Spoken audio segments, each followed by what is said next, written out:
con la clase de este.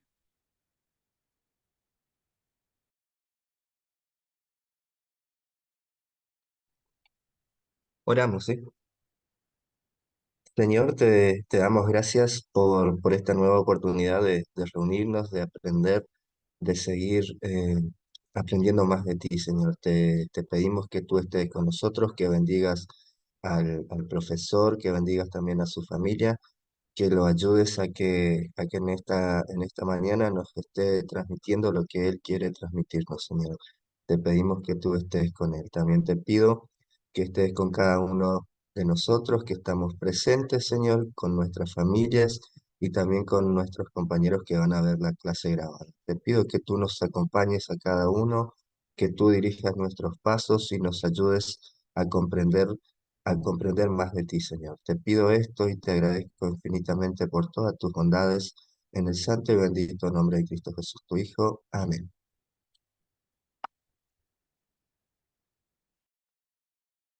Pues bien, después de hecha esta oración y antes de iniciar la clase de este día, quiero preguntarles si hasta este momento de lo que nosotros hemos visto que tiene que ver principalmente con conceptos de introducción para esta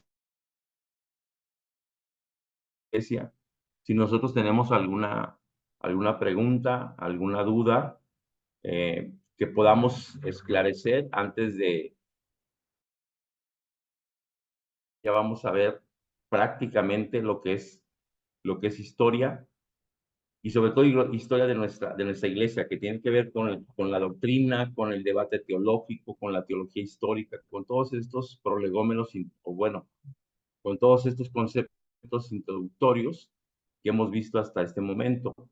Y bueno, solamente recordarles que la historia no se da de la noche a la mañana, sino es un proceso y sobre todo es un momento que se vive o que se vivió en las diferentes iglesias, pero también es un momento que se vivió en las diferentes regiones. Y hablando del debate histórico, pues al surgir doctrinas o enseñanzas y al haber alguien que las comprende, entonces este alguien las, las enseña, las plasma su fe y hay quien se levanta y dice, sí es cierto esta parte, o hay quien se levanta y dice, no, no es cierto, y empieza ahí este debate teológico. Es decir, la teología histórica se ha dado a lo largo del tiempo, la doctrina, siempre ha habido enseñanza, desde que ha habido escritura ha habido enseñanza, y la otra es que el debate teológico se ha dado en diferentes circunstancias, ¿no? Como lo habíamos mirado cuando la gente habla de la divinidad de Jesús, cuando la gente habla del Antiguo Testamento y del Nuevo Testamento, cuando son comúnmente aceptados, cuando no son comúnmente aceptados, cuando los judíos se juntan en Jamnia para establecer su canon, cuando, los, cuando en tiempo de los primeros padres se juntan para establecer el canon del Nuevo Testamento, y entonces de esa manera es que se van dando los debates teológicos, ¿no? La Iglesia Popular dice que la Biblia le hacen falta los apócrifos, nosotros decimos que la Biblia está completa sin los apócrifos, y entonces eso ha generado debates a lo largo de la historia.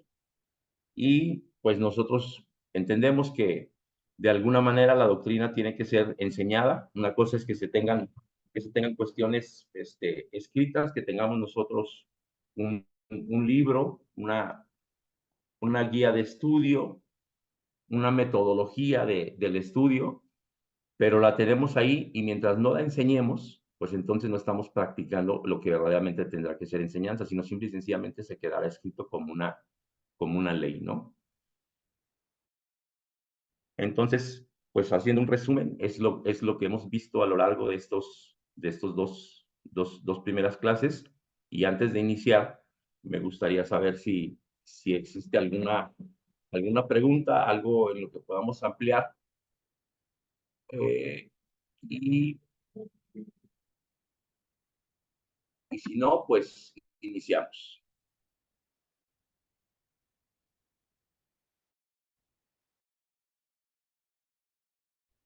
Vamos a si me dan acceso para poder compartir, hermano Abraham, por favor.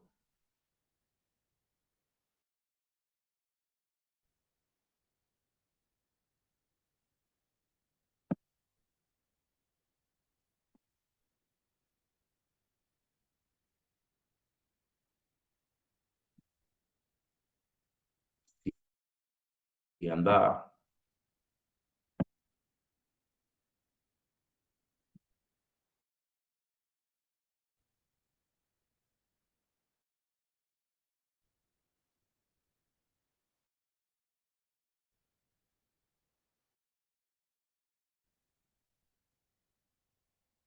si me pudieran colaborar enviándole un WhatsApp a don Abraham Marín, si me regala los derechos de poder compartir, porque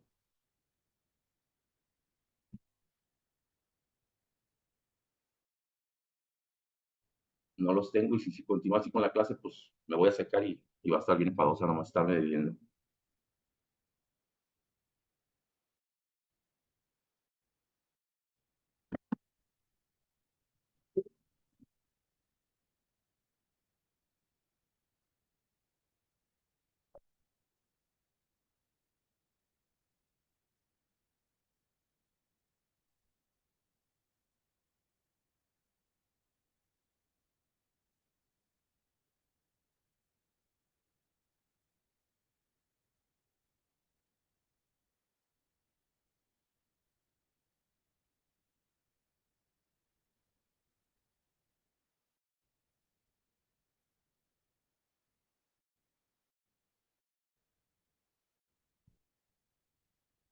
Ya, ahora sí, ya tenemos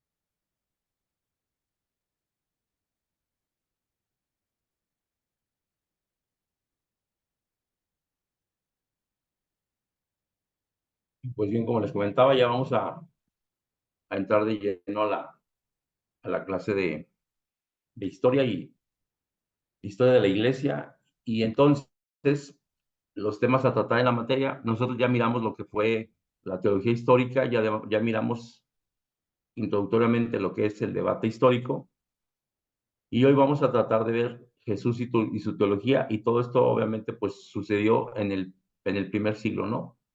Y estaríamos hablando también que podemos tocar una parte del, del periodo patrístico que va desde el año 100 hasta el 400 después de Cristo.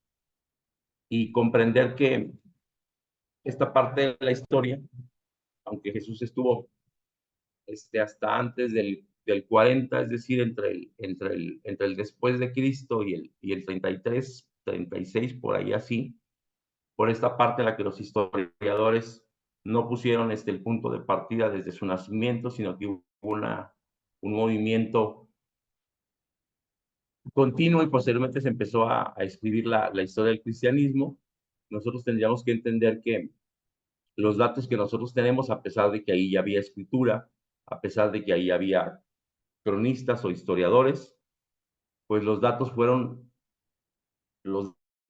históricos que nosotros tenemos de la Biblia, es así como se dice aquí en México en el argot de la tauromaquia, ¿no? Es a toro pasado, es decir, hoy sucedieron las cosas y varios años después o varios meses después se empiezan a escribir. Y aquí hay un dato histórico muy interesante. Antes de que saliera el primer evangelio, salió la primera carta de Tesalonicenses. Entonces, Marco dijo, no, pues cómo que va a salir la primera carta de los tesalonicenses cuando eso ya es una enseñanza que tiene que ver de Pablo. Y antes de hablar de Pablo, tendríamos que hablar primeramente de Jesús, ¿no? Porque Jesús es más importante que Pablo para esto del establecimiento del reino de Dios. Y entonces se escribe el Evangelio de Marcos. Pero es más antiguo, o es primeramente escrito Tesalonicenses y posteriormente Marcos, ¿no?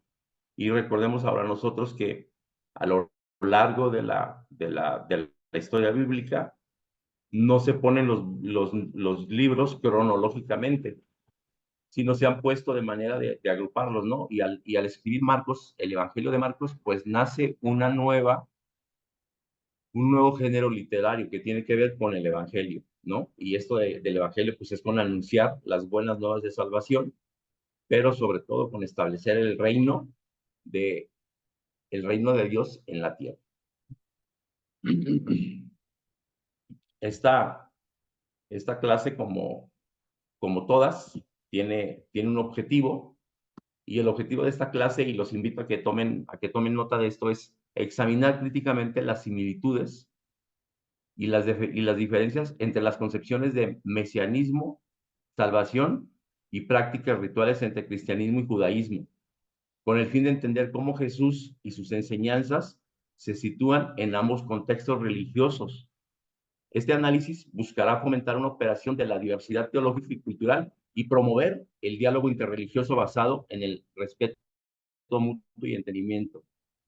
Hasta este momento yo no sé, y si alguien le quiero invitar a que me responda, ¿qué tan ecuménicos son en Argentina? Es decir, ¿qué tanta participación tiene la Iglesia de Dios con otras iglesias o qué tanta relación tiene con otras iglesias? Por ejemplo, si la Iglesia Bautista existe en la Argentina y si se tienen nexos a lo mejor no de amistad, pero sí nexos de plática, de charla, de saber que tú existes, que yo existo, que tú alabas a Dios, que yo alabo a Dios, y no solamente con la bautista, sino con cualquier otra denominación. Me gustaría si levantaran su micrófono y me platicaran si en este momento su congregación o la localidad a donde ustedes van tiene relación con algunas otras iglesias alrededor de donde ustedes se encuentran.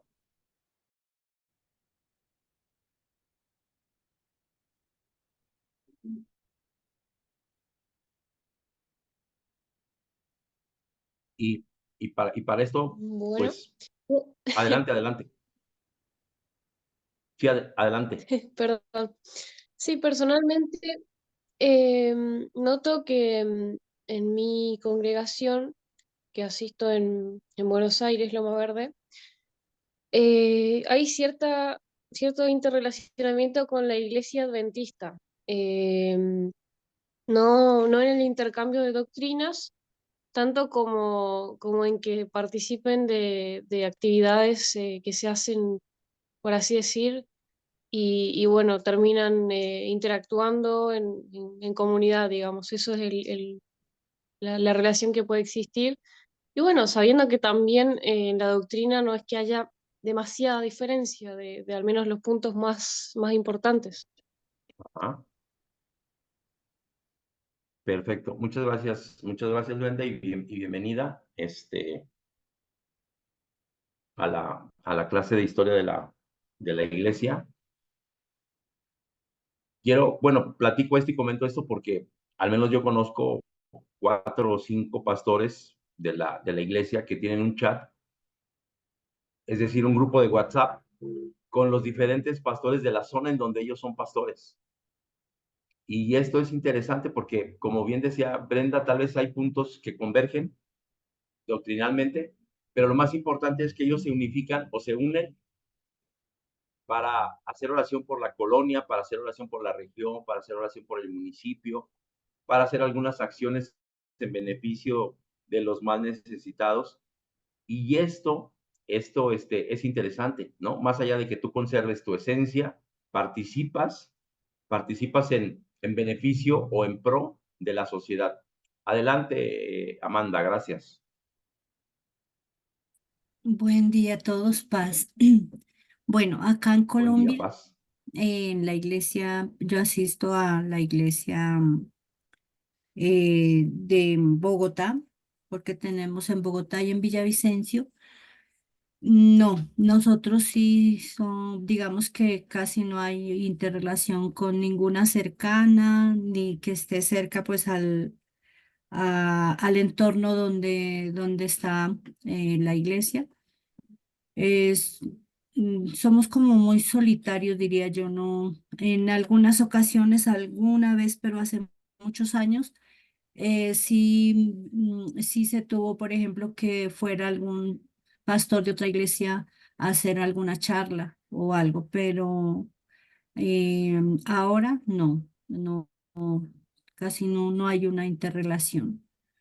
Perfecto. Como Pues se ve de otras iglesias, ¿no? Que hacen campañas o, por ejemplo, se reúnen o hay convocatorias para orar por determinadas cosas. Por ejemplo, la semana antepasada que estábamos acá en Colombia sobre un tema de la niñez y de unos cambios en los estatutos y de gobierno, pues hay, digamos que todas las iglesias como personal, o sea, cada fiel de su iglesia orando por eso, pues porque era por los niños y por la educación acá en Colombia, pero no fue una convocatoria, pues digamos que, ay, vayamos a orar, que todo el mundo está orando, no, o sea, digamos que no, en ese sentido sí es muy apartada la iglesia nuestra. perfecto. Sí, nosotros durante mucho tiempo hemos sido como sectarios. Es decir, nosotros tenemos el conocimiento, nosotros tenemos la doctrina y somos únicos y especiales. Y entonces no nos juntamos con el resto porque pareciera que nos vamos a contaminar. Esto pareciera un chiste, pero durante mucho tiempo y durante muchos años así fue y así ha sido. Adelante, Mario. Gracias, Amanda. Sí, nosotros acá también en nuestra iglesia también somos un poco como que estamos separados del resto. Hace unos años atrás por ahí sí se compartía con otras iglesias, incluso se hacía una vez por año un culto como compartido de canto y música, ¿no? En donde participaban todas las iglesias acá de nuestro municipio, o la mayoría de las iglesias participaban, pero, pero así que haya interacción entre las iglesias, hasta el día de hoy todavía seguimos medio como separados, ¿no?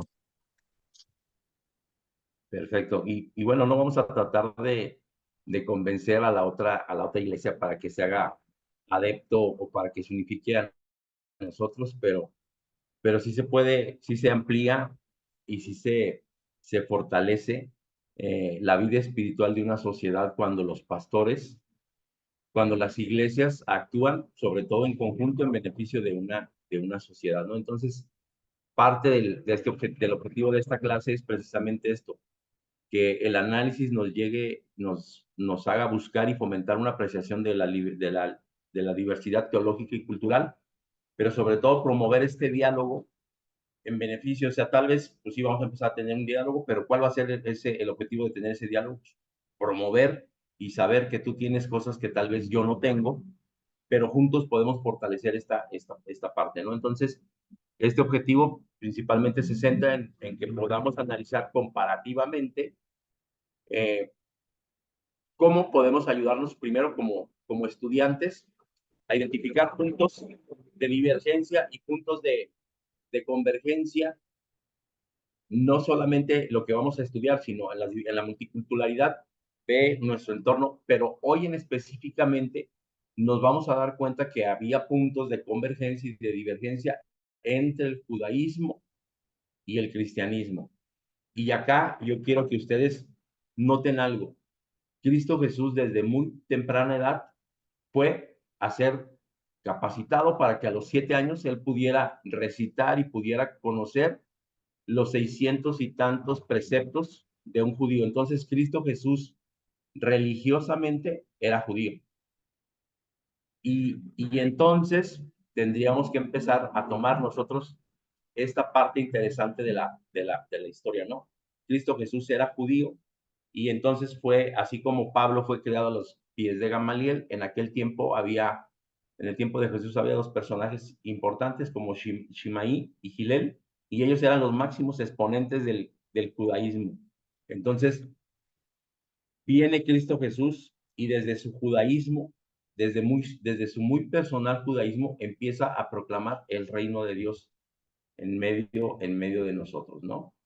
Y hoy vamos a ver, pues, un poquito ampliamente lo que es la teología de Jesús. ¿Qué es esto de la teología de Jesús? Bueno, pues cuando él viene a la tierra, declara sobre la llegada del reino de Dios y esto tiene implicaciones sociales y políticas. Tú imagínate,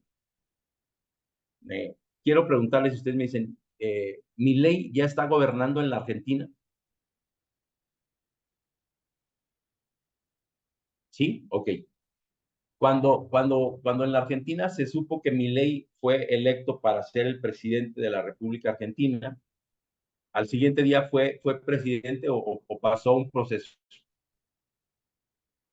Es decir, 1 de julio del año pasado, la gente eligió, por decir un ejemplo, eligió a Milei y, y el 2 de junio entró a gobernar o pasaron algunos meses, algunos días. Deben pasar. Pasaron 2 semanas, más o menos. Perfecto.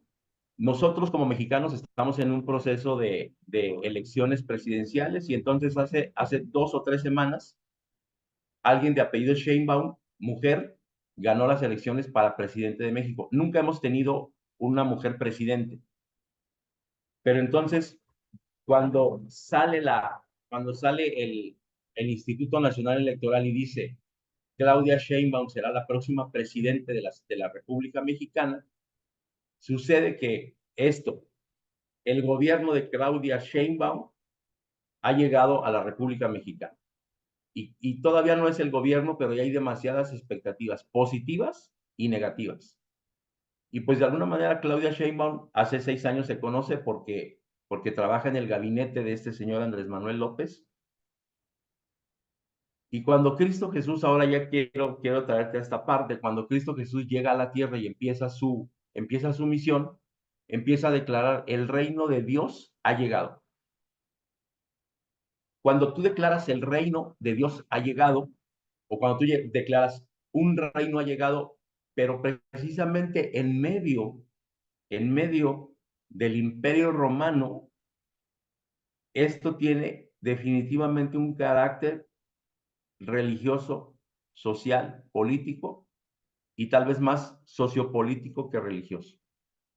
¿Por qué? Porque es muy claro que los romanos estaban gobernando en ese preciso momento en el área de Jerusalén, en Tierra Santa, en todas estas partes que conocemos como Tierra Santa, ¿no? Galilea, Samaria, Judea, todas estas partes. Entonces, la llegada de Jesús, al empezar a hacer milagros, al empezar a actuar en beneficio de la gente, más allá de traer un agrado, empezó a traer una molestia ante los gobernantes. Y recordemos que ahí no solamente había un gobernante romano, que en este caso era Pilato, sino que estaba Herodes, que era rey de los judíos, Herodes Antipas, que era como el gobernante de una parte pequeña, y además, por si fuera poco, estaba el Sanedrín, que tenía que ver con los fariseos más importantes y más pesados de aquella época.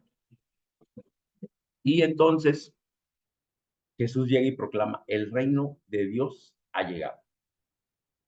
Estas implicaciones a menudo ponían a Jesús y a sus seguidores en tensión con las autoridades. Y eventualmente, pues esto fue lo que llevó precisamente a su crucifixión, ¿no? ¿Por qué? Pues porque si llega un rey o si llega un gobernante y establece un gobierno en medio de donde las cosas están bien tranquilas y bien perfectamente gobernadas por la Pax Romana, por el rey de los judíos, por el Sanedrín se tiene un gobierno religioso, pues ¿quién es ese personaje que llega y establece un reino? Y establece unos valores y la gente lo empieza a seguir. Y la gente empieza a hablar de él. Y hacia donde se mueva Jesús, hacia allá se mueve la gente. Entonces, pues esto definitivamente trajo una respuesta sociopolítica para su tiempo, ¿no? Entonces, pues esto implicaba un castigo de los romanos para los rebeldes y por eso es que ellos siempre estuvieron pendientes de prender a Cristo Jesús en medio de sus diferentes declaraciones y de sus diferentes manifestaciones en medio de la sociedad, ¿no? Sin embargo, su mensaje continuó influyendo en las estructuras políticas y sociales, mucho más allá de su tiempo y de su lugar original. Es decir, no solamente sucedió este fenómeno en Jerusalén, sino sucedió en Judea, sucedió en Nazaret, sucedió en toda el área de influencia en donde él caminó y la gente lo seguía, ¿no? Imagínate, más allá de que el Imperio Romano era una potencia mundial para ese tiempo, la sola palabra, la sola presencia de Jesús, sus solos milagros, hacían que la gente se agolpara, se juntara, lo siguiera. Y esto, pues, empezó a generar un problema hacia el interior del gobierno romano. ¿Qué pasó con él? Pues él desafió la autoridad romana. ¿Al qué? Al proclamar un reino diferente al imperio. Jesús se presentó como un desafío implícito ante la autoridad y al marginado. Si no, pues escuchemos históricamente lo que dice el Sermón del Monte, ¿no? Empieza con bienaventuranzas. Bienaventurados los que sufren, bienaventurados los que tienen sed, bienaventurados los que lloran, bienaventurados los pacificadores, a comparación, y aquí podemos hacer una comparación y empezamos con una analogía. Los 10 mandamientos empiezan con ¿qué? No tendrás dioses ajenos, no, no y no. Son 4 nos antes de honra a papá y a mamá. Y acá son varias bienaventuranzas y entonces es muy distinto tener que escuchar, eres bendito porque sufres, eres bendito porque lloras, eres bendito porque tienes hambre y sed de justicia. O sea, el gobierno no te está tratando bien, el gobierno no te está dando bienestar y por eso eres bendecido. Y entonces las cosas cambian, aquello empieza una revolución social tremendamente desde el aspecto sociopolítico, pero también desde el aspecto religioso, ¿no? Porque en aquel tiempo recordemos que los fariseos, pues, tenían implícitas estas leyes que ni siquiera ellos mismos a veces podían cumplir, ¿no? Y esto definitivamente trae un nuevo orden social. Las enseñanzas de Jesús sobre la igualdad, sobre el servicio, sobre el amor al prójimo, es un nuevo orden social basado en valores espirituales, en lugar de jerarquías terrenales. Esto de los valores del reino empieza a hacer mella en medio del diario vivir de la sociedad. El diario vivir de la sociedad de aquel tiempo pues no era muy raro o no era muy diferente a la que nosotros vivimos, ¿no?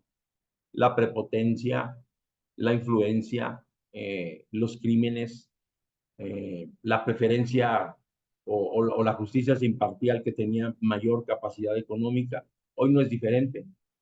Las oportunidades estaban dadas para aquellos que tenían dinero, no para el que era emprendedor. Hoy los emprendedores que no tienen un solo 5 de alguna manera tienen una oportunidad, pero en aquel tiempo no. En aquel tiempo se tenía que ser romano o tener una posición social y económica muy alta como para tener una oportunidad de negocio, ¿no?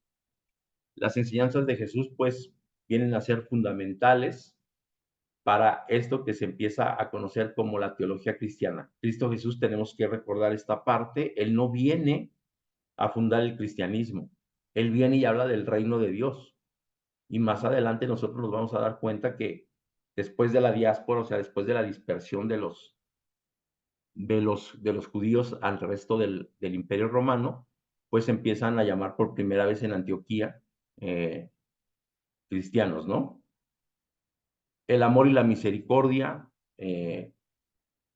Jesús lo enseña y lo enseña incondicionalmente, o sea, no importa si eres pobre, si eres rico, si estás enfermo, si no estás enfermo, el amor y la misericordia es extendido para todos, ¿no? En alguna narración de los evangelios, el Señor sana a un ciego y la gente pregunta, Señor, ¿quién pecó, este o sus padres? ¿Por qué? Porque en aquel tiempo se tenía el pensamiento de que si tú estabas enfermo así como leproso, como ciego, como cuadrapléjico, pues alguien de tus padres o tú mismo habías cometido un pecado y por eso estabas en tal o cual condición. En los milagros de Jesús nosotros vemos el que está en el estanque de Siloé, me parece, le pregunta cuánto tiempo llevas aquí y él dice 38 años. Y entonces, pues, ¿cómo 38 años? Y dice, pues claro, yo soy paralítico y de aquí a que alguien me avienta al estanque, pues ya me ganó alguien. Y entonces ese marginado de 38 años, el Señor le dice, ¿quieres ser sano? Y pues aquel dice inmediatamente, claro, claro, pues, levanta tus cosas y vete. Entonces, el Señor no se fijó si estaba limpio, si estaba impuro, Él se fijó en que necesitaba sanar y lo hizo. Entonces sus milagros empiezan a tener una repercusión social, ¿no? Recordemos en la narración de Marcos, él les dice a todos aquellos que son objeto de un milagro, no se lo digas a nadie. Pero la gente, pues claro que está complicado ocultar algo así, ¿no? Llevas 38 años postrado y hoy empiezas a caminar y ni modo que no le digas a la gente que Jesús te sanó, que alguien te sanó y que te dijo, ve y purifícate, ¿no? Y posteriormente van y se meten en la sinagoga o en el templo y ahí se empieza a dar cuenta la gente que pues, Jesús existe, que es algo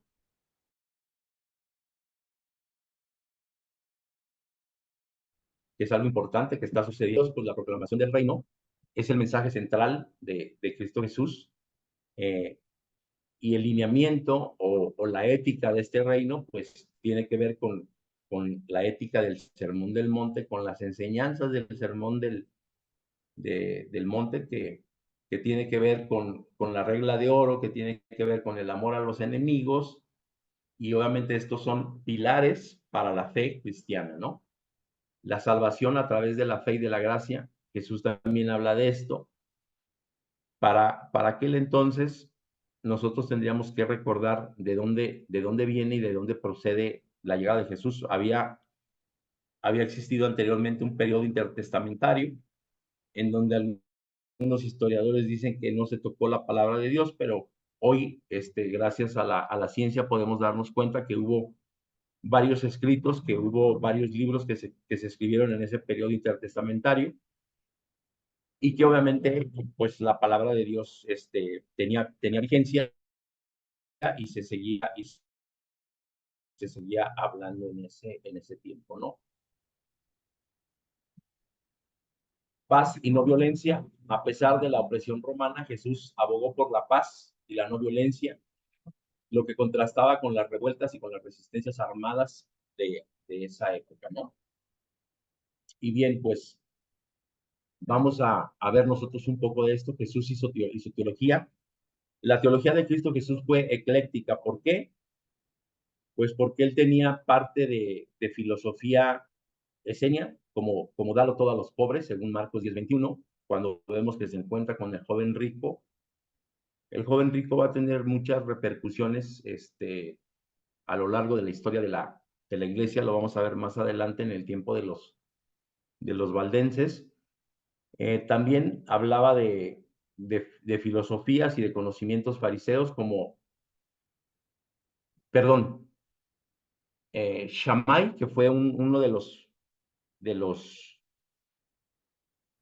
rabinos que interferían en aquel tiempo. Él hablaba de no sanar en Shabbat, y ese era un pensamiento fariseo de aquel tiempo. En cambio, Gilel, él decía, se pueden curar enfermos en el sábado. Gilel y Shammai fueron dos de los rabinos que enseñaban el judaísmo en aquel tiempo, y alguno de los dos en lo personal fue maestro de la ley de Jesús, ¿no? Recordemos que los niños judíos primeramente estaban obligados a saber leer y escribir, y duraban estudiando 5 años lo que tiene que ver con la ley judía, es decir, con la Torá, y posteriormente duraban estudiando 2 años interpretación judía. Esto sucedía aproximadamente entre los 5 y los 6 años, para que ellos a los 12 años se presentaran en la sinagoga y pudieran recitar y entablar una plática al respecto de lo que es la ley y la interpretación de esa ley, ¿no? Para ese tiempo, los fariseos, y hablando especialmente de Shammai, pues él decía que se puede el divorcio solamente por en caso de adulterio. Pero del otro lado, Gilel, que era un poco más liberal de los dos, pues él decía que si, por ejemplo, tu mujer no hacía el aseo, que si tu mujer no te hacía de comer, que si tu mujer se le quemaban los frijoles, o se le quemaba la pasta, no la dejaba al dente, pues te podías divorciar. No había ningún problema. Entonces, aquí es que nosotros tendríamos que entender esta parte de que Jesús, desde su judaísmo, empieza a cambiar el diario vivir de la tierra, de lo que conocemos como Tierra Santa, ¿no? Jesús toma el texto bíblico, la Torá, y va a los pecadores, ¿no? Refiriéndose específicamente y tomando el Salmo 51:13 y Marcos 2:17. Habla del amor al prójimo, como lo dice Levítico 19:18, y nosotros tendríamos que recordar que en ese tiempo los fariseos, precisamente los rabinos, son antitemplo. Ellos se oponían a los sacrificios y preferían el arrepentimiento y creen en la resurrección. Los saduceos no creen en la resurrección. Cristo Jesús habla de la resurrección. Entonces, la resurrección es un pensamiento fariseico. Y aquí lo que yo te quiero comentar, pues los fariseos son antitemplo porque ellos decían que, bueno, no solamente decían, sino que a todas luces era claro y evidente que en el templo sucedían cosas que, que, los, que los creyentes las permitían, ¿no? Esto de que se vendieran los animalitos varias veces para ofrecer sacrificios, o que no se miraran en que los animales estaban dañados, y los animales tienen que ser sin mancha, tienen que ser sin algún daño físico, y ahí en el templo se permitía compraventa de animales dañados y no dañados. Entonces ellos decían, el templo tiene problemas de santidad, ahí no hay santidad, ahí solamente hay mercantilismo, y en ese sentido es que por eso los fariseos se oponían al, al servicio cultico en el templo, ¿no?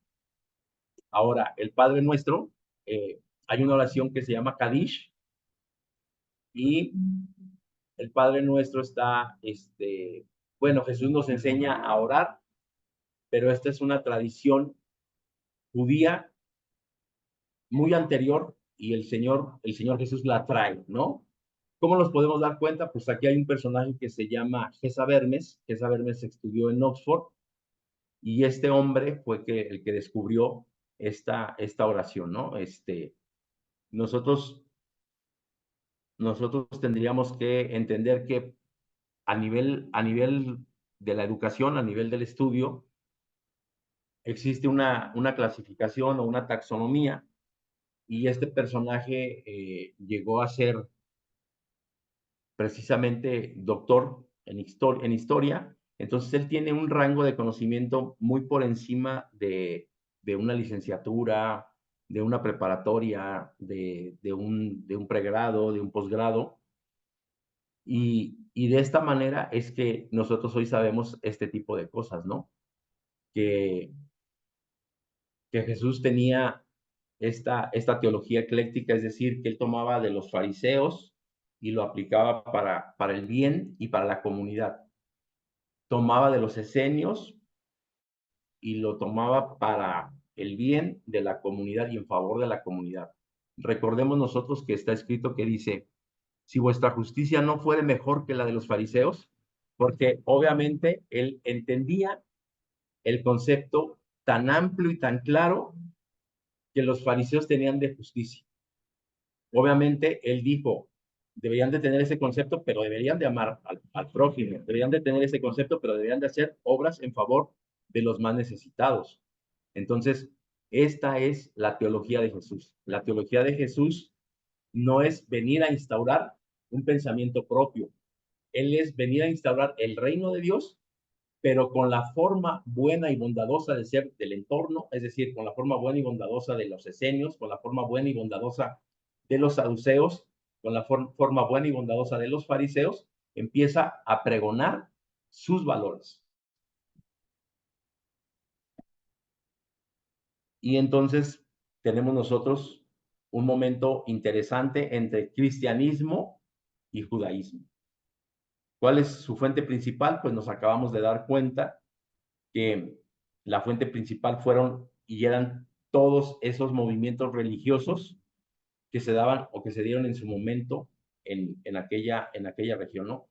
Es también importante señalar que la principal fuente de una doctrina no es la especulación teológica, sino el culto de la iglesia y de la realidad. Y aquí tendríamos que regresar a otro concepto que ya tenemos.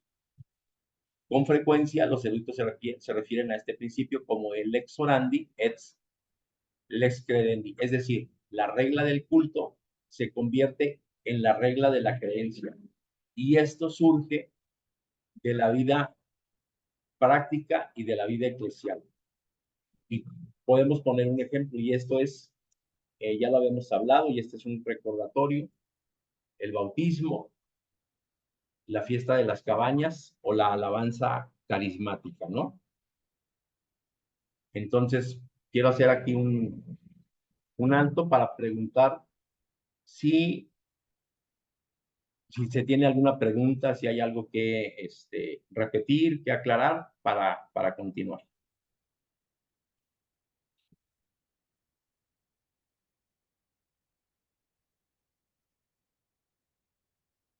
Bien, pues vamos a seguir adelante. El cristianismo y el judaísmo. Y acá quiero, bueno, pues aquí hay una parte que hay varias ciudades y vamos a decir que del monte Or hacia acá abajo, hacia el monte Sinaí, pues son tierras de Israel, o es Tierra Santa, o es el lugar en donde hubo influencia de la presencia de Jesús en la tierra, ¿no? De este lado está Babilonia, por acá está Persia, y toda esta parte de aquí arriba, desde la bota itálica hasta lo que hoy es Turquía y estas partes, pues ahí tuvo influencia y tuvo su nacimiento el cristianismo, pero el judaísmo estaba impactado y estaba impregnado en esta parte de aquí. Esta parte de acá es Egipto, más o menos por aquí es Cartago, que tiene que ver con lo que hoy se le conoce como Túnez, ¿no? ¿Qué tiene que ver esto? Bueno, pues recordemos que nosotros venimos de bueno, en este momento en que Cristo Jesús viene a la tierra y empieza su pregón y su predicación, pues se venía de un periodo intertestamentario y se empieza a hablar de la palabra de Dios. ¿Qué estaba pasando en aquel tiempo? Pues en aquel tiempo políticamente Persia dominaba esta parte. Y entre persas y babilonios, los israelitas preferían mejor a los persas porque los persas eran más flexibles en cuanto al pago de impuestos, en cuanto a la práctica religiosa, y los babilonios no, los babilonios eran más tremendos, ellos exigían, y cuando son exiliados, lo mejor de Israel, lo mejor de Jerusalén, lo mejor de todo eso, y lo llevan a Babilonia, si ellos no hubieran tenido este conocimiento de Dios, ellos se habían dejado impactar por Marduk, ¿no? Por ese templo enorme, por ese Dios tremendísimo que estaba parado en medio de esa ciudad. Y ahí es donde precisamente empieza a nacer el judaísmo. Cuando ellos regresan ya con una práctica religiosa muy interesante, porque ellos se preguntan, ¿qué nos da a nosotros identificar? O sea, ¿qué nos identifica a nosotros y qué nos hace a nosotros diferentes de los babilonios? Ah, pues que nosotros conocemos a Dios. Ah, pues que nosotros guardamos el sábado. Ah, pues que nosotros no comemos carne de cerdo. Ah, pues que nosotros no nos contaminamos con ciertos alimentos y con ciertas cosas y con ciertos pensamientos. Y entonces empiezan a hacer esto que conocemos como judaísmo. Regresan y recordemos que la gente de aquí se quedan los pobres, ¿no? Aquí se quedan los pobres y entonces viene para ese tiempo Nehemías, cuando Esdras ya había regresado, y empiezan a restaurar las murallas de Jerusalén.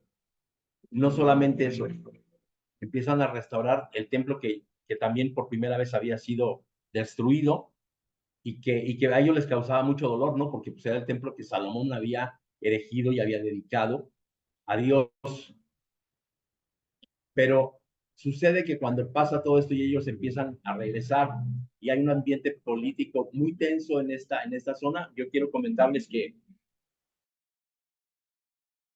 el imperio egipcio que se encuentra aquí y el imperio babilonio y Siria y Persia y todo esto que acá, pues pasaban por este lado. Entonces las tierras de Israel desde este río, que ahorita no me quiero equivocar, pero me parece que es el Éufrates, y hasta el delta del Nilo, pues es el área de influencia de lo que hoy vamos a conocer como, o de lo que hoy conocemos como Israel, y todos ellos eran, pues, beduinos o gente que se dedicaba a traer rebaños de Babilonia a Egipto o viceversa. Pero este era un área de paso muy importante para el comercio del imperio que para ese tiempo se conocía, ¿no? Entonces, en una de esas, sucede que por acá está Roma, y por acá están los latinos, y por acá están los sabinos, y para que tú pases de este lado del océano hacia este otro lado, y continúes tu camino hacia esta parte, pues tenías que pasar por Roma. Entonces, Roma, los latinos y los sabinos se conjuntan o hacen una alianza para empezar a cobrar impuestos por la gente que pasa para desembarcar aquí y volverse a embarcar acá y continuar su viaje. Entonces Roma empieza a tener influencia más amplia, hasta dominar la bota itálica. Pero ellos, no conformes ya con eso, empiezan a conquistar el mundo.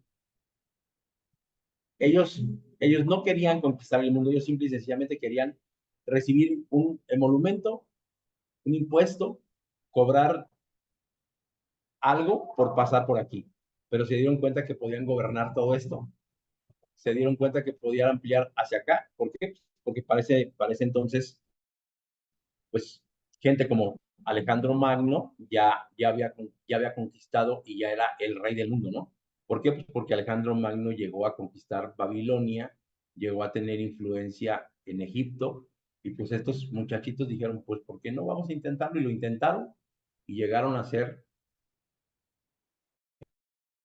los dominadores de toda esta parte, ¿no? Desde aquí hasta acá. Entonces, el judaísmo empieza a tener problemas cuando el Imperio Romano llega y empieza, bueno, cuando los romanos gobiernan y empiezan a gobernar esta parte de Israel. Y en ese preciso momento en el que llegan ellos, pues se empiezan a perder las identidades, ¿no? ¿Por qué? Pues porque nosotros tendríamos que recordar que el judaísmo nació porque ellos querían tener una identidad. No había templo. Entonces tú imagínate esta parte, tú como levita, tienes un trabajo y tienes una razón de ser, y todo tu linaje va a ser el linaje sacerdotal.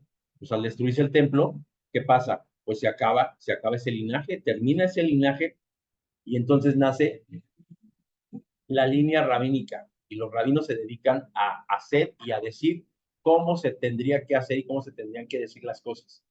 Para esto recordemos que cuando mandan a Esdras a la vieja Jerusalén, pues lo mandan diciéndole, este es un erudito en las cosas de Dios, este conoce la ley de Jehová, y él por primera vez después de muchos años abre la ley, y mucha gente jamás había escuchado la ley. Tomar fuerza. Entonces les dice de acá, ustedes están mal, se juntaron con la gente del norte, y la gente del norte de ahí no ha salido nada bueno, ¿por qué se mezclaron? Pero los de acá llegan y le dicen, sí, ustedes no se mezclaron, pero tampoco hicieron nada por reconstruir el templo, tampoco hicieron nada por volver a hablar de la ley en la ciudad santa. Entonces el judaísmo toma cierta fuerza, y cuando empieza a tomar fuerza, cuando los fariseos empiezan a tomar fuerza, pues llegan los romanos y debilitan esto. Pero son tan truchas estos amigos, es decir, son tan listos, son tan así de mucha chispa, que empiezan a decir, no, a ver, aquí tiene que haber un gobierno religioso. Y ese gobierno religioso, pues es el Sanedrín, ¿no?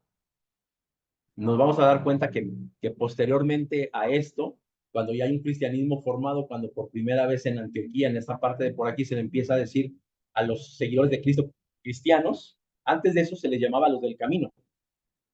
Pero entonces el Imperio Romano, muy adelantito, empieza a tomar a la iglesia de Dios, ¿no? Porque recordemos que en las diferentes cartas de Pablo les dice a la iglesia de Dios que se encuentra en Éfeso, a la iglesia de Dios que se encuentra en Corinto, a la iglesia de Dios que se encuentra en Galacia, a la iglesia de Dios que se encuentra en Filipos.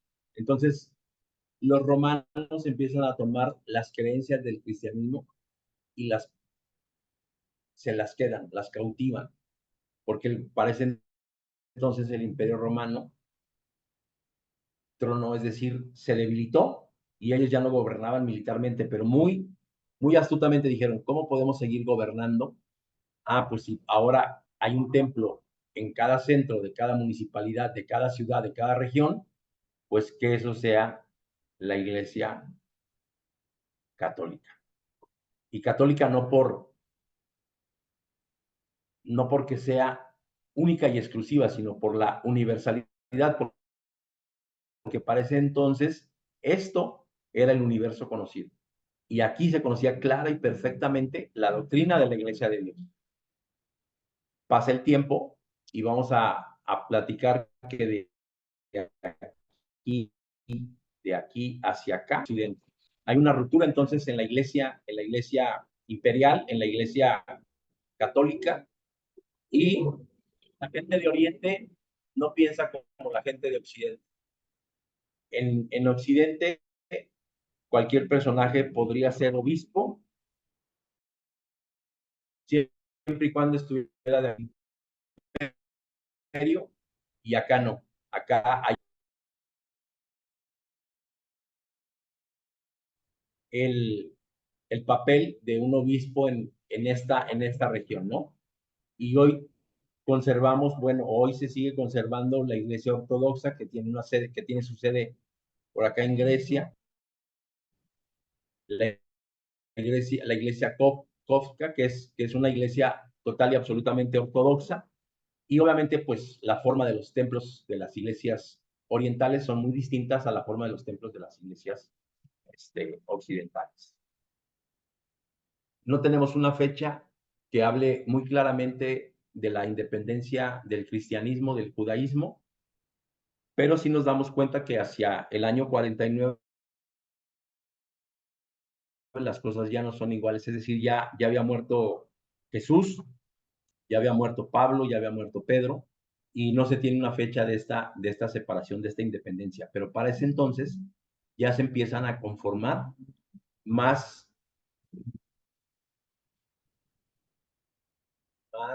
organizadamente las sinagogas, ya se empiezan a organizar más sólidamente las iglesias de aquel tiempo, ¿no?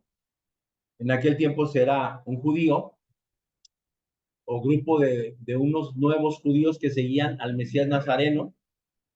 Pablo, entre el 6 antes de Cristo y el 66 después de Cristo, puede ser un ejemplo de eso, y para ese tiempo hubo varios pretendientes de Mesías en Israel, ¿no? ¿Y cómo funcionaba esto? Pues los fariseos decían, aquel fulanito, le daban un nombre. Recordemos, por ejemplo, que le preguntan a Juan el Bautista, ¿tú eres el Mesías enviado? Y él dijo, no, yo no soy ese. ¿Por qué? Porque los fariseos tenían esa tremenda habilidad de decir, mira, este es el Mesías. O no, este no es el Mesías, es este. Pero cuando ellos declaraban un Mesías, y si las cosas no funcionaban, pues entonces destituido el Mesías y destituido el fariseo o la corriente farisaica que hablaba de que había un Mesías, ¿no? Para ese entonces, pues se tiene el registro de que al menos en ese tiempo, entre el 6 antes de Cristo y el 66, hubo 24 pretendientes de ser Mesías en Israel, es decir, al hablar de un Mesías, de un enviado, se está hablando de un enviado para liberar o para libertar al pueblo. Es por esto que la declaración de Jesús de decir el reino de Dios ha llegado, pues representa un problema sociopolítico para aquel tiempo, ¿no?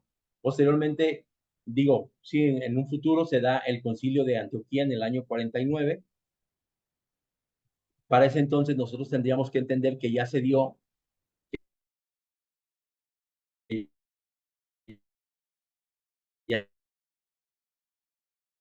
se dio a lo que hoy conocemos como la Torá, ¿no? De ellos. Los gentiles dentro de las sinagogas, desde 3 años después de la resurrección y después de la muerte de Pablo y todo esto, empiezan a haber prosélitos en las sinagogas y lo que se les conoce como los temerosos de Dios. Te quiero comentar que Pablo le da celos y le da un poco de coraje entender esto. Vamos a decir que tú llegas a una sinagoga y hasta adelante están los judíos.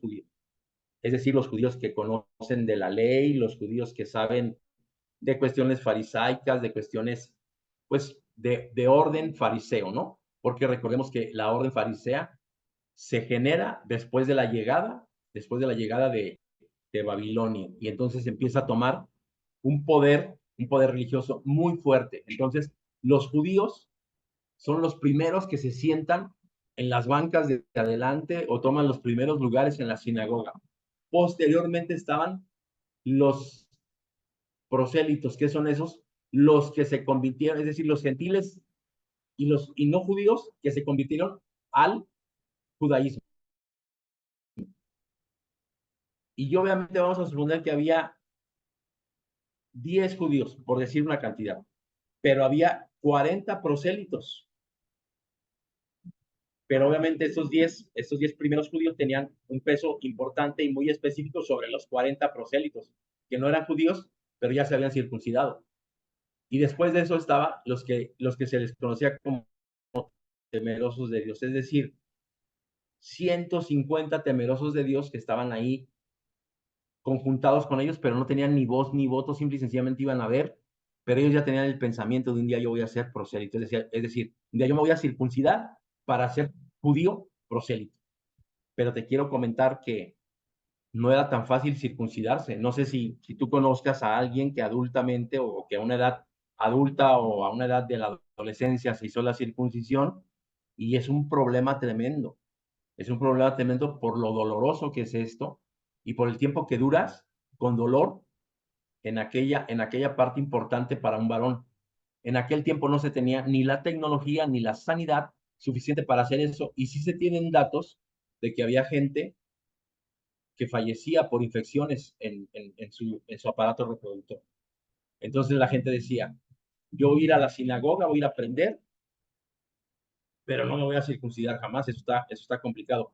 Por eso el debate teológico entre Pedro y Pablo. No, se tienen que circuncidar, no, tienen que pasar esto. Y Pablo les decía, Pedro, tú simple y sencillamente permite que la gente tenga un mejor corazón, que se circuncide del corazón, que saque lo malo de su persona. Ese es un debate teológico que se da hacia el interior del incipiente cristianismo. El universalismo incipiente, que hoy conocemos como catolicismo, la destrucción del templo del 70, imagínate de Dios solamente tuviera un templo. Y que un día por angas o por mangas, si no hay nadie, y tiembla y se cae ese templo, y entonces, ahora, ¿dónde vamos a ir a adorar? ¿Dónde vamos a ir a escuchar la palabra? ¿Dónde vamos a...? En aquel tiempo se tenían que ofrecer sacrificios por el pecado. Entonces la gente decía, ¿y ahora qué va a pasar con mis pecados? Porque claro que la gente tenía conciencia de su vivir en pecaminosidad. Entonces, la destrucción del templo no solamente es un acto, vamos a decir, como decía mi profesor, es un acto medio de la barbarie. La destrucción del templo tiene implicaciones sociales, tiene implicaciones religiosas, porque la gente practica su religión y obviamente va al templo. Y ahora en aquel tiempo no es como el tiempo en el que nosotros tenemos un templo en cada región. Por ejemplo, aquí en Guadalajara hay 6 o al menos 7 lugares en donde tú te puedes ir a reunir para alabar y bendecir el nombre de Dios en sábado. En Monterrey hay 300 lugares a donde puedes ir. Quiero decir, en Nuevo León. Y en la Ciudad de México, pues hay otra cantidad igual de lugares a donde puedes ir, pero para ese entonces solamente se tenía un solo templo. Esto se tenía monopolizado. ¿Por qué? Pues porque solamente tú lo ibas a comprar animalitos para sacrificar a una sola familia.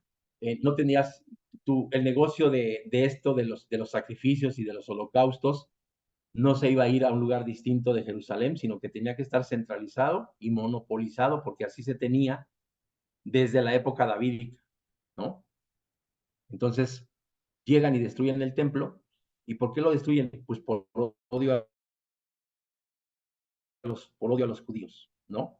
A los judíos de donde se toma y de donde nace el cristianismo, porque recordemos hoy que Jesús fue judío.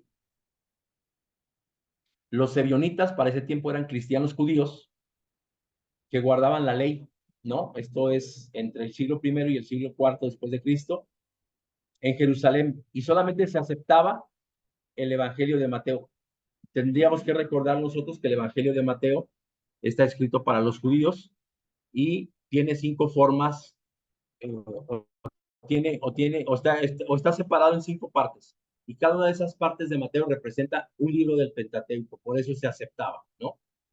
Entonces, para ese tiempo, los gentiles van siendo mayoría en las iglesias claves, es decir, los ebionitas son los primeros judíos que se convierten al cristianismo, pero posteriormente estos temerosos de Dios de los cuales yo les hablaba, que son total y absolutamente gentiles, que para ese tiempo, para el tiempo de Pablo no se aceptan, entonces ya Pablo convence, y la teología de Pablo es integradora y tiene que ver con el amor, y entonces los gentiles empiezan a crecer y son claves en el desarrollo de la iglesia de los primeros siglos, ¿no?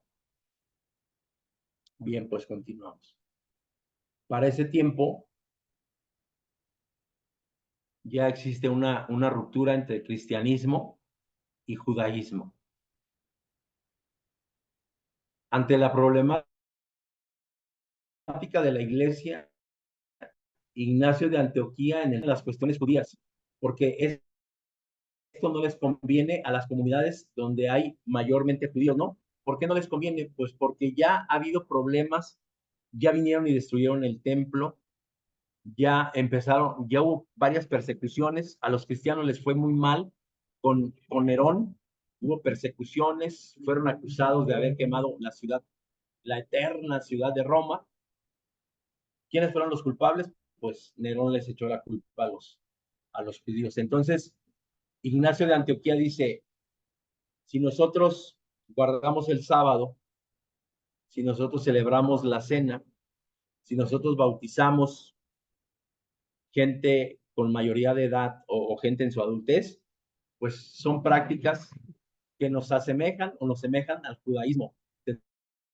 Tendríamos que abandonarlas. ¿Por qué? Pues porque está en riesgo nuestra propia vida.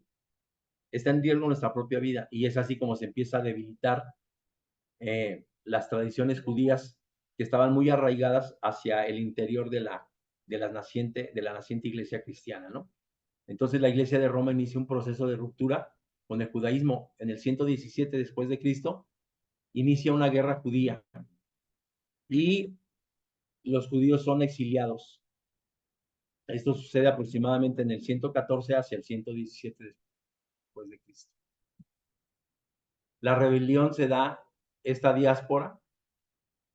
¿Por qué? Porque la gente se va a Partos, es una ciudad que está yendo hacia Babilonia, y a los judíos les prometen algo. Váyanse en un momento y les vamos a reconstruir el templo, cosa que no sucede jamás. Pero los judíos lo creyeron, ¿no? Roma no les cumple esta promesa, y los judíos pues quedan como traidores al imperio, ¿no? ¿Por qué? Pues porque siempre esperaron esta parte, y ellos no se quedaron con ganas de no reclamar. Los judíos siempre han tenido esta postura muy fuerte de manifestarse a pesar de ser pocos, a pesar de ser débiles. Ellos tienen un orgullo nacionalista muy grande, ¿no? Entonces, para ese tiempo, pues, Ignacio de Antioquía es el primer obispo de la iglesia, después de haber muerto Pablo, después de haber muerto Pedro, después de haber muerto los primeros apóstoles, y obviamente pues Jesús ya no está en la tierra. Él es uno de los primeros obispos, lo que hoy le llamaríamos ministros, pero pastor, a final de cuentas, de una de las iglesias, ¿no? Nació hacia el año 35 después de Cristo, fue discípulo de Pablo y de Juan el de las cartas de Juan, el del Evangelio de Juan, y es obispo de Antioquía, ahí donde por primera vez se les llamó a estos seguidores de Cristo cristianos, ¿no?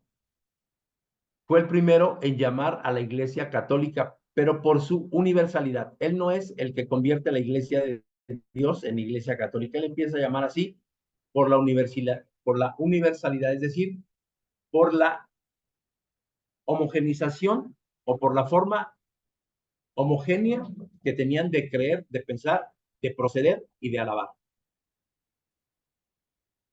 Él fue quien se negó a adorar ídolos paganos y fue condenado a la muerte también hacia el año 107, que es un año muy importante para esto de la ruptura entre el cristianismo y el judaísmo.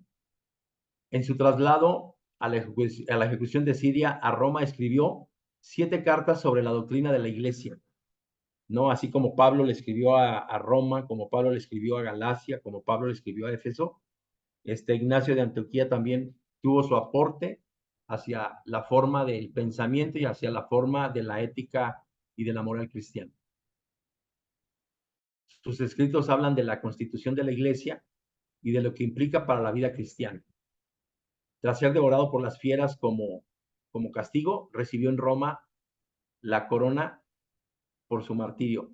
Recordemos que los cristianos eran un peligro para el Imperio Romano, porque así como Ignacio de Antioquía no tuvo el menor temor de ser devorado por las fieras, muchísimos cristianos de aquel tiempo que pelearon y que forjaron lamentablemente el Imperio Romano a través de pararse en el Coliseo de Roma o en los diferentes lugares en donde había estos juegos romanos medios, yo creo que hoy poco comprensibles para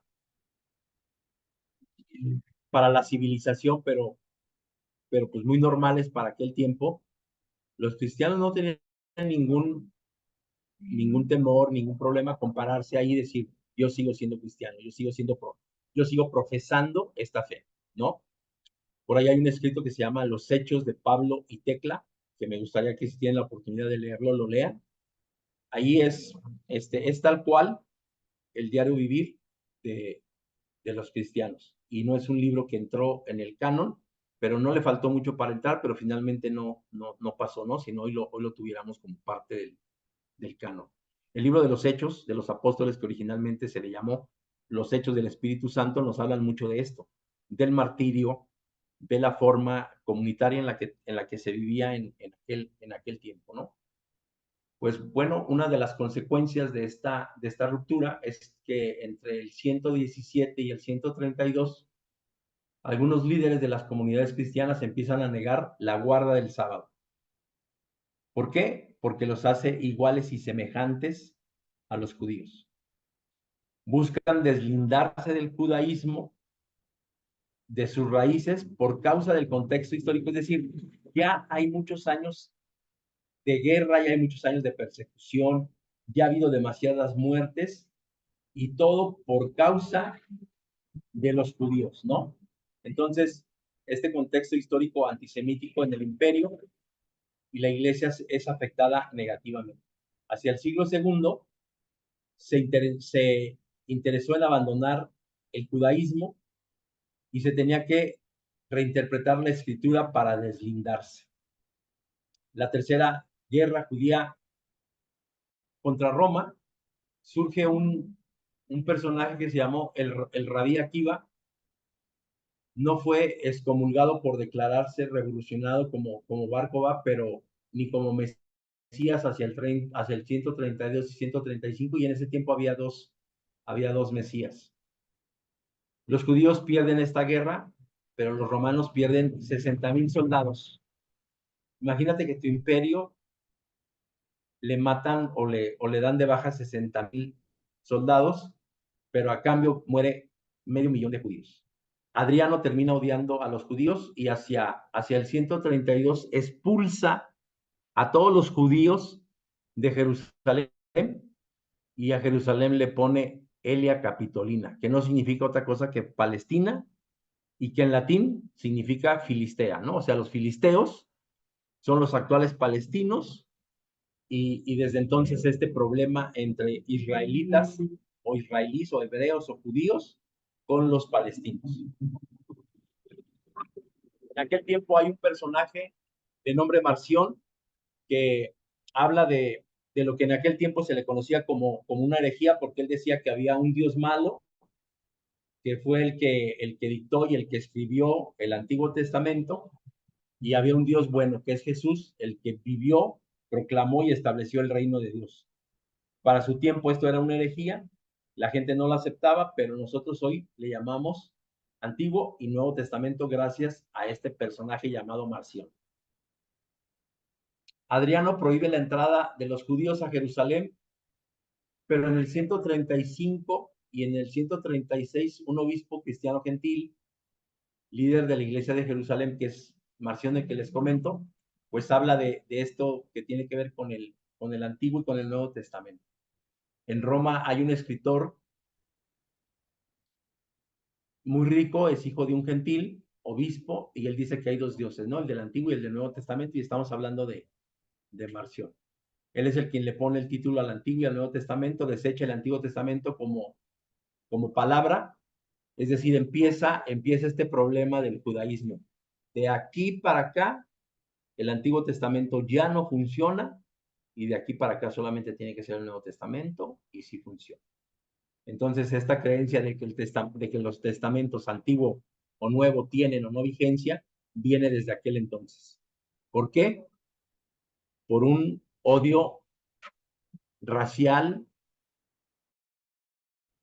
hacia los judíos. Tan grande era ese odio que, pues, de su casa, de su lugar de nacimiento, son expulsados en el 135 y no se les permite acercarse. Posteriormente fallece Adriano y ellos pueden regresar, ¿no? Propone el primer canon de la Biblia cristiana y llama paradójicamente a sus comunidades sinagogas marcionitas.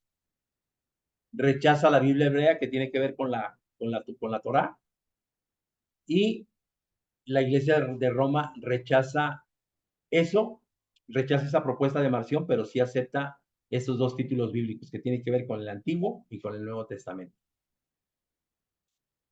Entonces, para ese entonces los judíos regresan a lo que se le llamó Elia Capitolina, que hoy se conoce, y antes del 133 se le conocía como Jerusalén.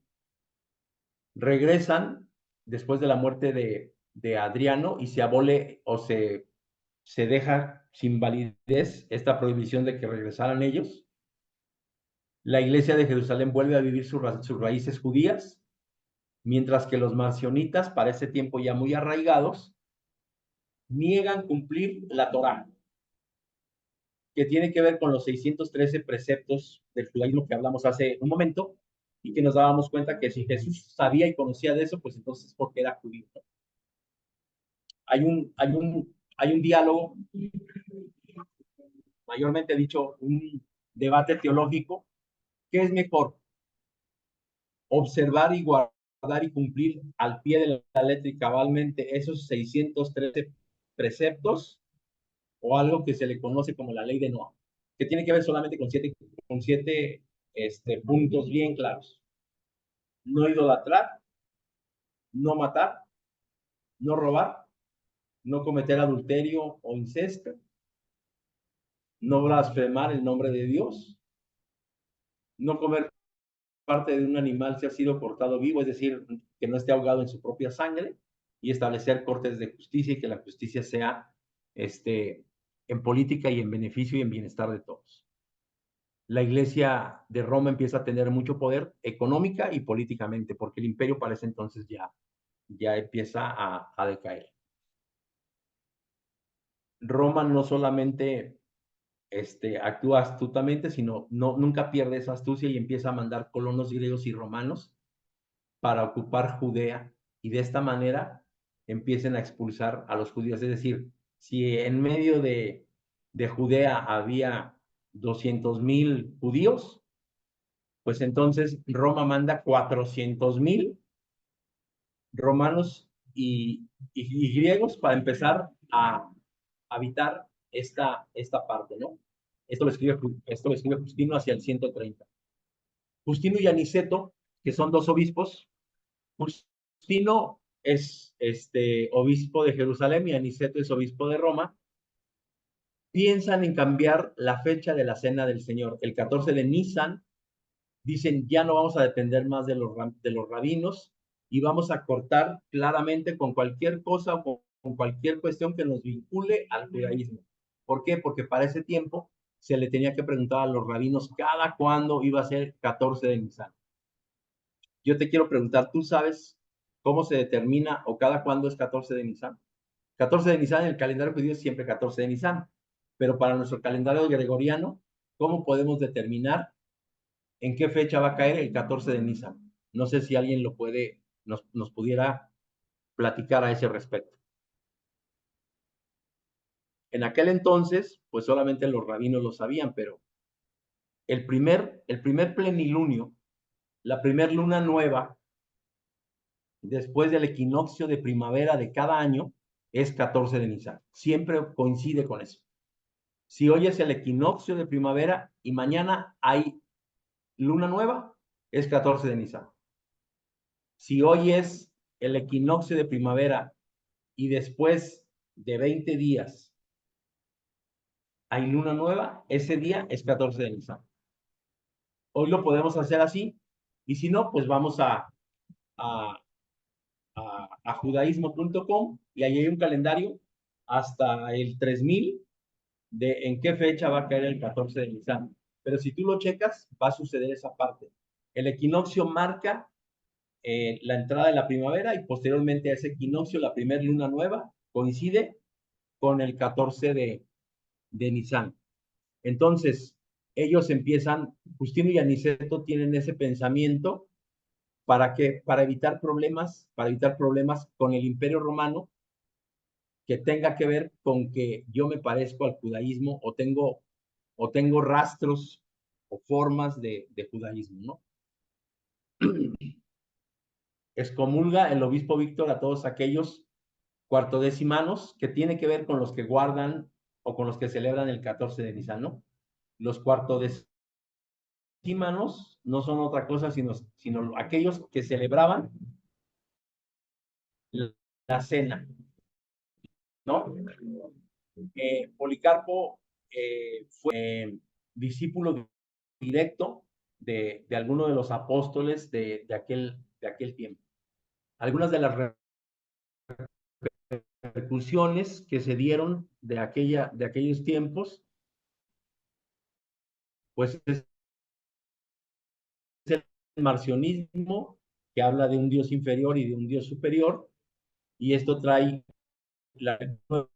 ¿no? Se empieza a tener nuestra doctrina, de nuestra enseñanza. Este canon admite como límite la sana doctrina, y desde entonces se empieza a hablar de la sana doctrina. Pero chequemos nosotros, esto tiene entre 20 y 19 siglos. La aceptación y la comprensión de lo que parece entonces es sana doctrina, que desde entonces se habla, tiene más de 18 siglos. Obviamente, iniciamos diciendo que no era lo mismo ser cristiano del año 1500 a ser un cristiano de esta época. En el 1500 o eras cristiano por el peso específico de Roma o eras. Y hoy tienes la posibilidad de ser o de no ser, de ser pensante, de construir en base a la historia y al conocimiento. Por eso iniciamos diciendo que el objetivo de esta clase era analizar más profundamente las convergencias y las divergencias, lo que nos empata y lo que nos hace diferente, pero para una mejor comprensión de esta doctrina que nosotros tenemos y que hay mucha similitud en algunas otras iglesias. Por eso nos parecemos, pero hay algunos que dijeron, no, cero cena del Señor, cero bautismos, cero observancia del sábado. Entonces, cualquier aprecio o valorización de lo judío era judaizante, era judaizar, y entonces estaba como prohibido ser de aquel partido religioso, ¿no? Más tarde Lutero va a decir que los judíos, que ser judío era peor que ser demonio, ¿no? Los judíos son antirreforma, pues buscan salvarse por obras, porque para esto Lutero ya comprendía que la salvación era por gracia, no por obras. Y entendamos que los judíos habían hecho de la doctrina un rito, cosa de la cual nosotros tendríamos que salvarnos, ¿no? Su enseñanza era neta, era natural, pero ellos llegaron a comprender y a convertir estas enseñanzas en rituales. Había prejuicios contra todo lo que fuera judío, y la iglesia cristiana era casi antisemita, ¿no? Las doctrinas que se alejaron de la tradición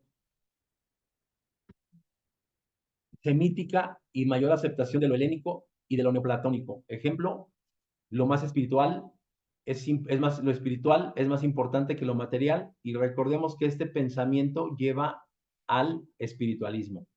En aquel tiempo se le daba más énfasis a los pensamientos filosóficos de Platón o de Aristóteles, y esto convirtió estas cuestiones en espiritualismo, ¿no? Todo era espiritual, todo era santo, todo era sagrado, por conveniencia y por llevarle la contra a lo judío. Antecedentes, razones de tensión entre el judaísmo y el cristianismo. Bueno, pues se culpa a los judíos de la muerte de Jesús en la cruz. Se reclama tener una mejor interpretación del texto bíblico. Para ese entonces dice, no, los judíos no son los dueños de la verdad, nosotros tenemos una mejor interpretación. Y hay judíos que se convierten al cristianismo en las sinagogas. La destrucción del templo también genera una tensión entre esta parte de judíos y de cristianos. Y para ese entonces tendríamos que recordar que nacen las sinagogas, y en las sinagogas no se predica y no se habla la palabra de Dios. En las sinagogas se estudia, ¿no? Pero con el tiempo esas sinagogas cambian a ser, vamos a llamar lo que hoy conocemos como células familiares, y posteriormente se convierten en iglesias, ¿no? La excomunión de judíos cristianos, dejándoles a merced del imperio, así como delatarlos. Es decir, había veces que la gente, como nosotros decimos aquí en México, te ponían dedo, decían, ese es judío, ese practica las cosas de los judíos. Y no era otra cosa sino que un convertido al cristianismo, pero que extrañaba sus raíces, y había veces que las defendía por este debate teológico que se ha dado durante el tiempo, y la gente, para quitarse de problemas, los señalaba y los acusaba. Entonces terminaban siendo víctimas a la merced del imperio.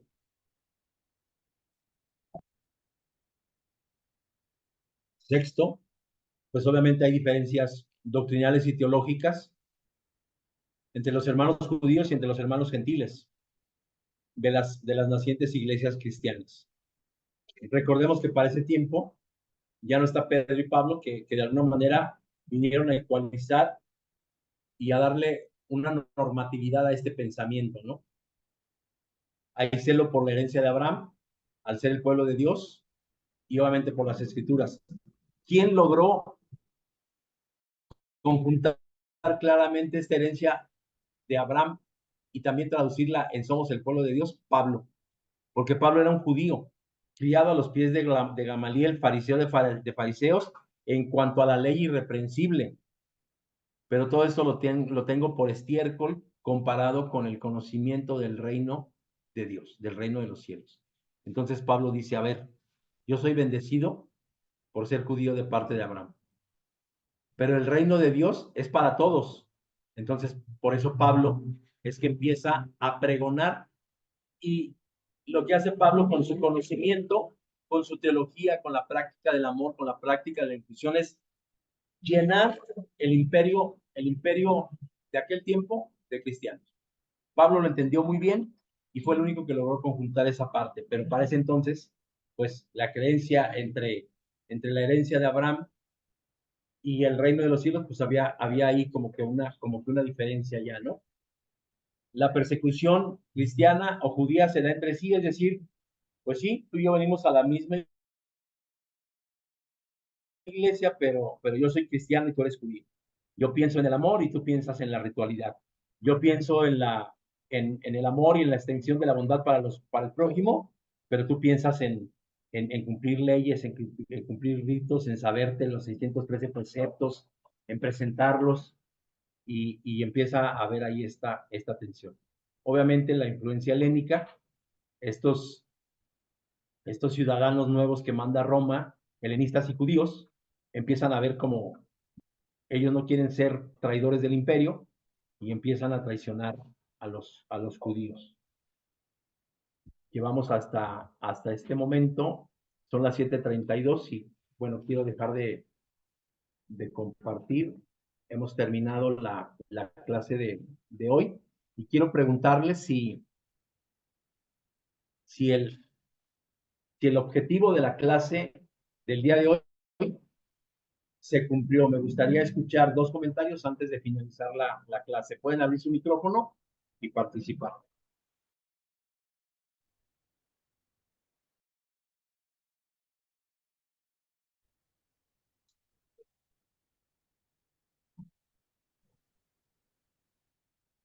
Adelante.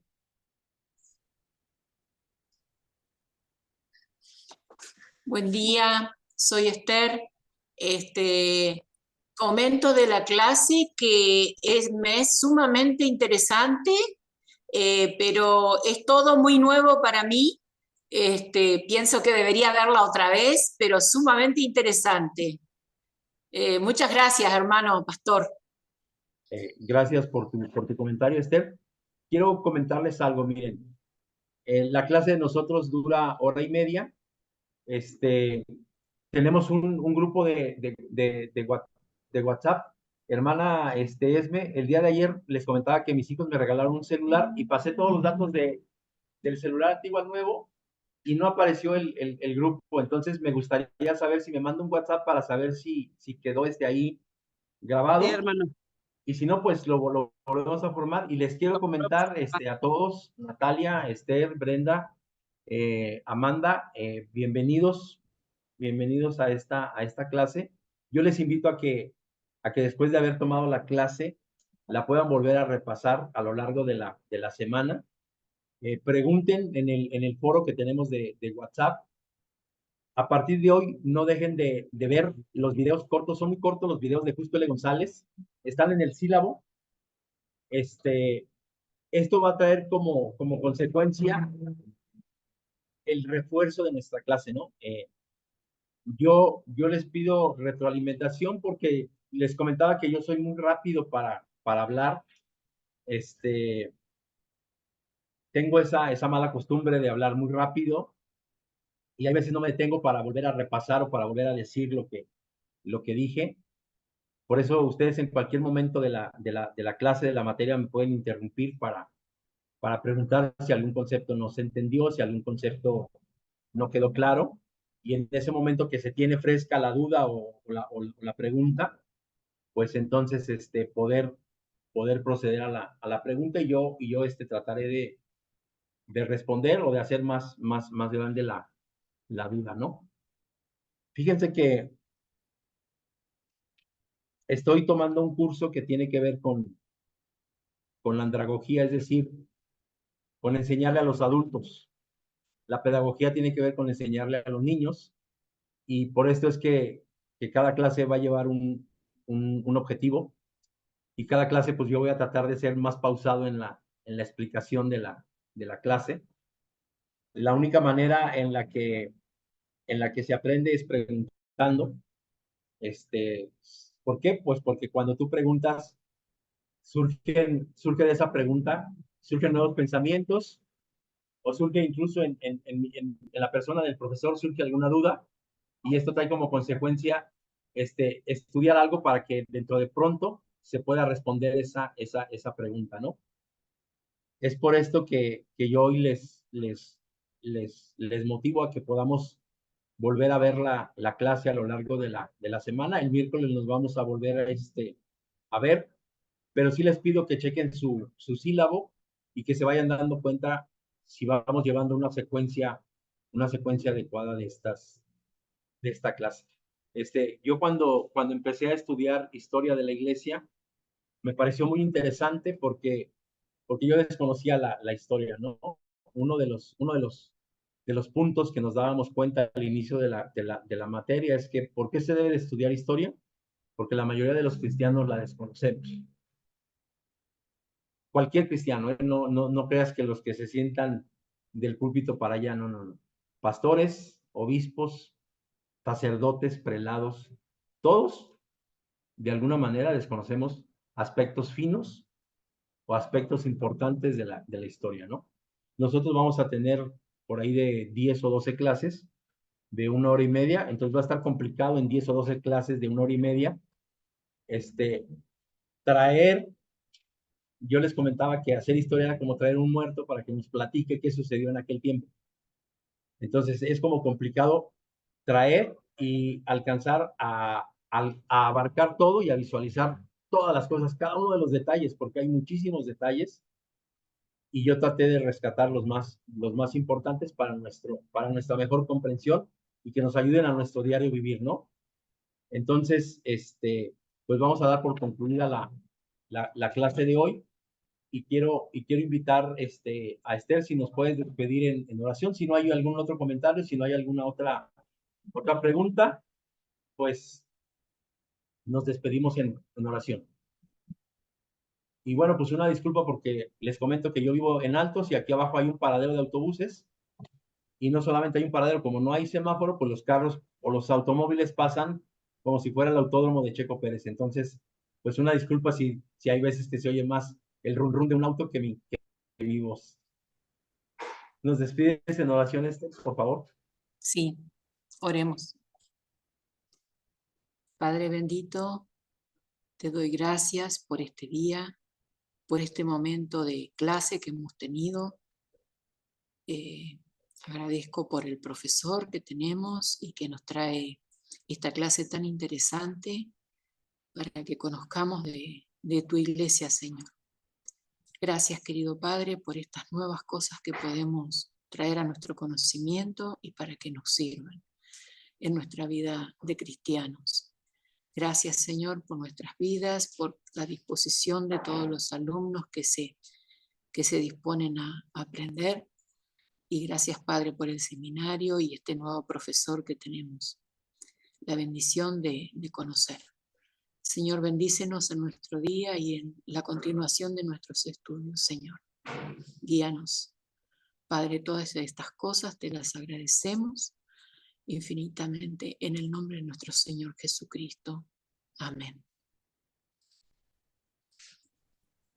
Gracias. Que el Señor les acompañe y que tengan un día de bendición en este inicio de semana. Pasa a ustedes.